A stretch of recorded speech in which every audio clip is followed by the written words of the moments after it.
नमस्कार। आज मैं आपको दशहरा की पूजा के बारे में बताने जा रही हूँ। दोस्तों, दशहरा पर्व बुराई पर अच्छाई की विजय का प्रतीक है। यह दिवाली से ठीक 20 दिन पहले मनाया जाता है। हिंदू धर्म ग्रंथों के अनुसार भगवान श्री राम ने इसी तिथि को लंका के राजा रावण का वध किया था। रावण अधर्म, अत्याचार और अन्याय का प्रतीक माना जाता है। इसके अलावा इसी तिथि को माता दुर्गा ने राक्षस महिषासुर का संहार करके धर्म और सत्य की रक्षा की थी।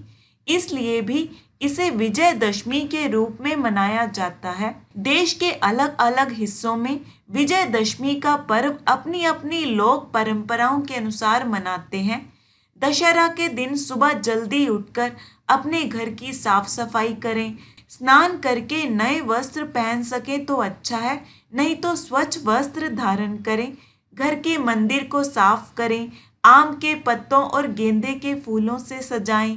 घर के मुख्य द्वार पर आम के पत्तों और गेंदे के फूलों का तोरण लगाएं। रंगोली बनाएं। इस दिन गणेश जी की, भगवान श्री राम, देवी पूजन और हनुमान जी की आराधना की जाती है। दशहरा के दिन अस्त्र शस्त्र और वाहन पूजन भी किया जाता है। अस्त्र शस्त्रों की पूजा दशहरा के दिन करने से इनका प्रभाव बढ़ जाता है और वे ज्यादा शक्तिशाली होते हैं, और श्री राम के आशीर्वाद से उन शस्त्रों का किसी के अहित के लिए, किसी का गलत करने के लिए प्रयोग नहीं होता। अस्त्र शस्त्र का मतलब यानी कि जीवन यापन के वह साधन जिनसे हम अपने जीवन यापन के साधन जुटाते हैं। आप अपने घर के मंदिर में भी पूजा कर सकते हैं। अलग से चौकी भी लगा सकते हैं। एक चौकी लगा के उस पर लाल कपड़ा बिछाकर उस पर गणेश जी की, राम दरबार की प्रतिमा रखें। दोस्तों, इस दिन अपराजिता पूजन भी किया जाता है। माना जाता है कि अपराजिता पूजन करने से कभी असफलता का सामना नहीं करना पड़ता। अपराजिता देवी माँ दुर्गा का ही अवतार है। भगवान श्री राम ने भी माता अपराजिता का पूजन करके ही रावण से युद्ध करने के लिए विजयदशमी को प्रस्थान किया था। इसलिए आप चावलों से अष्टदल कमल बना के उसके ऊपर माँ दुर्गा की प्रतिमा ही स्थापित कर सकते हैं। वहीं साफ कपड़े के ऊपर अपने अस्त्र शस्त्रों को भी रखें। जैसे आप मैकेनिक हो तो आप अपने टूल्स वहां रख सकते हो। किसी के पास सिलाई मशीन हो तो वह वहीं पर पास में ही वो रख सकते हैं। कोई हथौड़ी, चाकू वगैरह रख सकते हैं। कोई डॉक्टर है तो वो अपना सामान रख सकते हैं। मतलब आप जो भी काम करते हो उससे संबंधित जो भी औजार हो वो सब रख कर पूजा करें। लैपटॉप वगैरह भी रख सकते हो। एक बात का ध्यान रखें कि इन्हें वहां पर रखने से पहले अच्छी तरह से साफ जरूर करें, फिर ही वहां पर रखें। वहीं पर धार्मिक पुस्तकें, बच्चों की पुस्तकें या व्यापारी अपने बही खाते रख सकते हैं। सबसे पहले गणेश जी की पंचोपचार पूजा करें। माता दुर्गा की पंचोपचार पूजा करें।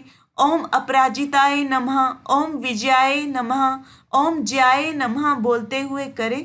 अपराजिता माता से अपने कार्य में सफलता की प्रार्थना भी जरूर करें और राम दरबार में सबकी पंचोपचार पूजा करें, भोग अर्पित करें। फिर धार्मिक पुस्तकों, बच्चों की पुस्तकों, बही खातों पर स्वास्तिक बनाएं। रोली, अक्षत, फूल, धूप, दीप से पूजा करें। अपने अस्त्र शस्त्रों पर गंगा जल का छींटा दें। हल्दी रोली का तिलक लगाएं। बड़ा कुछ हो जैसे सिलाई मशीन तो स्वास्तिक भी उस पर पहले बना सकते हैं। साथ ही उन पर फूल अर्पित करें। इसके बाद शमी के पत्ते अर्पित करें।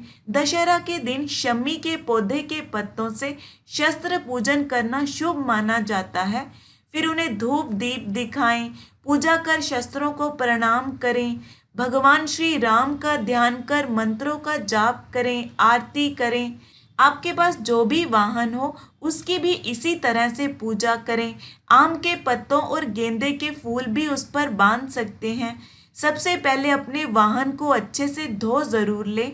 व्यापारी बड़ी मशीनें हैं तो उनकी भी पूजा कर सकते हैं। दशहरा के दिन कुछ लोग रावण के ज्ञान की भी पूजा करते हैं। अगर आपके यहाँ ये पूजा होती हो तो आप ये भी कर सकते हैं। माना जाता है कि दशहरा के दिन रावण के ज्ञान की पूजा करने से ज्ञान और शक्ति की प्राप्ति होती है।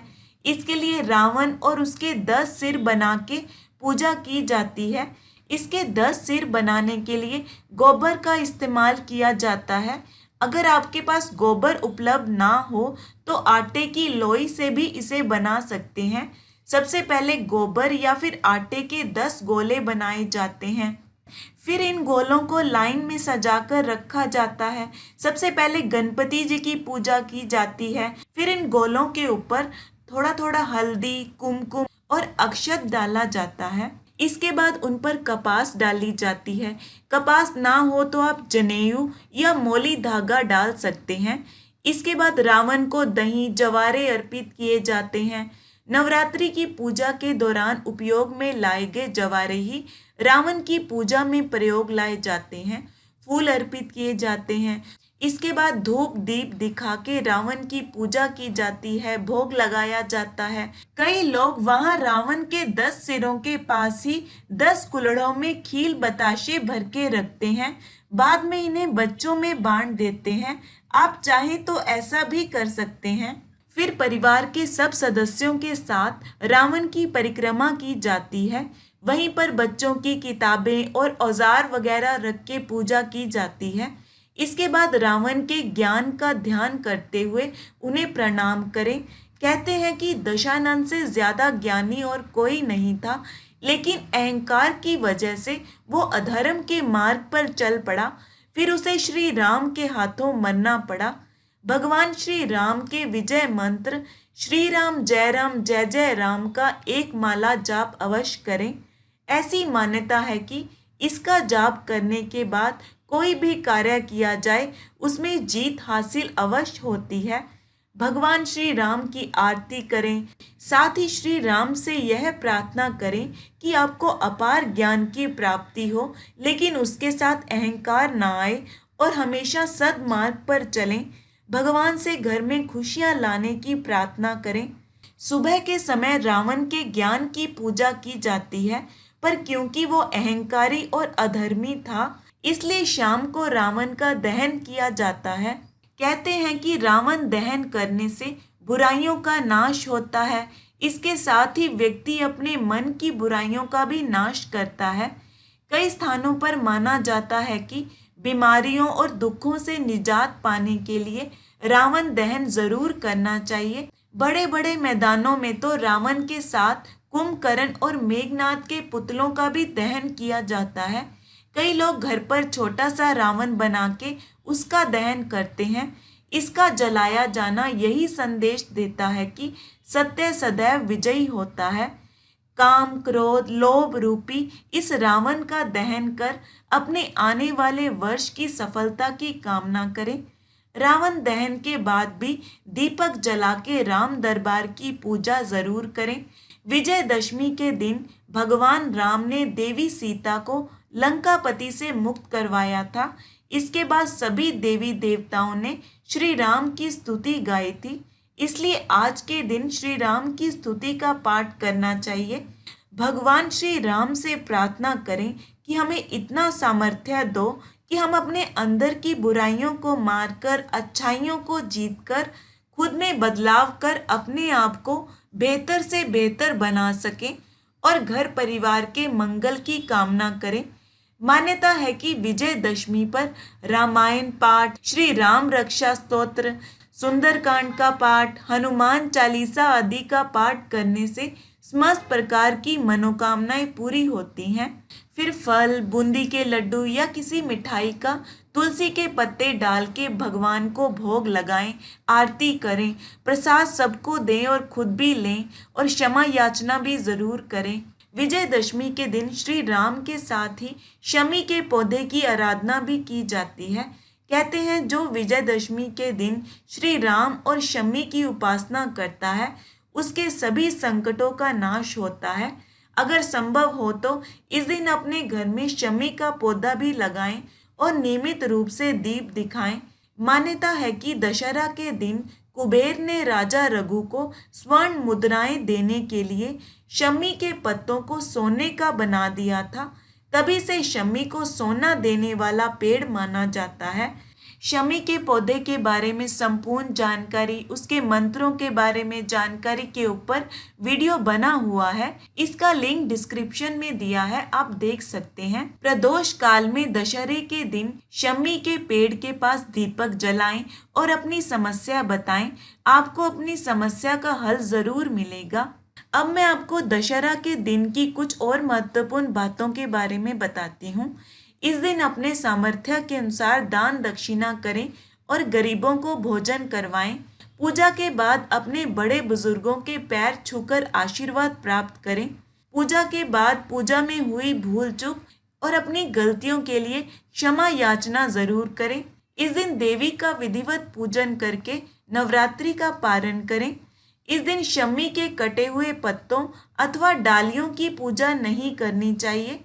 आश्विन शुक्ल पक्ष की दशमी तिथि में शाम को तारा उदय होने के समय विजय काल माना गया है।